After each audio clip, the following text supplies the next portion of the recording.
Yeah, Rob, Gary's been telling me for the longest time that I've got to smooth out my driving. And actually, today, running this VBOX Sport and the software, it's been a bit of a light bulb moment, really. Is this normal for people working with data for the first time? It can be, yeah. Once they get over the feeling of there's just a load of squiggly lines and how do I interpret that into what I'm feeling in the car, what I'm actually doing, then yes. You know, once you can equate what you're looking at here to what you're doing out there, and you can see the value in the time gains that are possible, then you can go out and replicate that and then compare it, then yes, absolutely.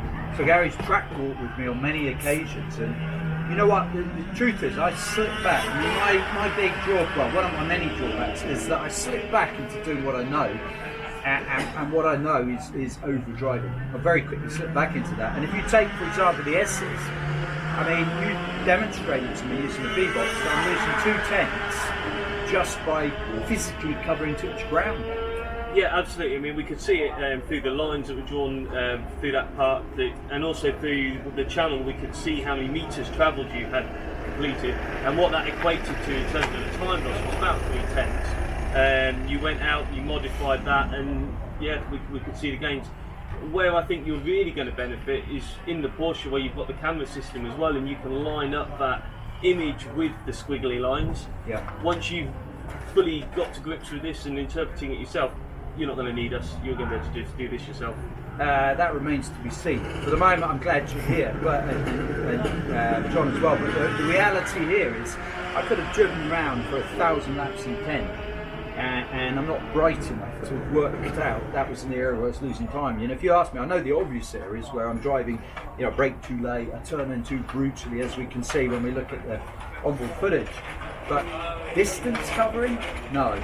You know what I mean? I just wouldn't have picked that up without the data. Is that normal? Is that your experience with using data? Yeah, absolutely. I mean, what you would consider to be the traditional racing line, often when you start to look at it, may not be the fastest way, just because it's perceived wisdom and it's handed down from one racer to the next. There are situations where, because of the style of your driving, because of the type of the car, whether it's got slicks and wings or not, you know, whether it's on slick tyres or whether it's on treaded tyres, there could be a whole range of reasons why you might want to modify from what might be the generally accepted route, and often it's happy accidents. You know, there might be a time when you're avoiding a patch of oil, or there's another car that's spun in front of you and you're forced into doing something that you wouldn't normally comprehend. You look at it in the data and you go, wow, and you have that light bulb moment that you described, and that's where it becomes really powerful. Are you going to be able to teach an old stager like me how to read this? Because I'm suffering with it. You know, this looks like astronaut tech to me. As we're looking at it now, you know, the last time I saw a squiggly line like that was when I did my ECG for flying. Yeah. Well, I mean, you know, what does this mean? It might as well be written in Norwegian.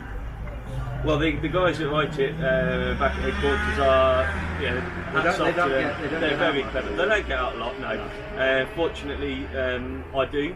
And having come to it with some limited track experience, you might say, and I've been able to work out what all this means, because it has been written for people like you and I who, you know, we've got to have something slightly unhinged, that we choose to do this as a hobby or as a career, and so it needs to be made simple, and fortunately it is. Well, we're going to document as we go along my learning curve with this. The final, Gary's going to be pleased, by the way, because I've stopped wearing out his equipment needlessly. It also records some fairly interesting moments on track. We might show some of those as well. What about this? I mean, I've got a VBOX in the 911. I just bought it by default. It's a VBOX Lite, but it was quite expensive and it ain't that portable. What the hell is this that you've stuck on my car today? And what's going on here? VBOX Sport? Yeah, okay, so this is very popular for applications, jet skis for example, because they need it to be waterproof. Karts for example, because you want to run it off of the battery, so that will run for at least 6 hours on a full charge. Motorbikes as well. So applications where, say, our HD2 system or the lights that you described, you know, that you can't fit them on, they're not as compatible. This still gives you that same data, albeit without the video, and allows you to get those same gains. Okay. Final thing, it's hot as hell here at Whilton Mill, unbelievably, in September. But we're going to need to spend a couple of hours together. I suggest we do it somewhere more salubrious where they have a good supply of icy cold ale. Because I'm Bath. Yeah, sounds like a plan. And cut.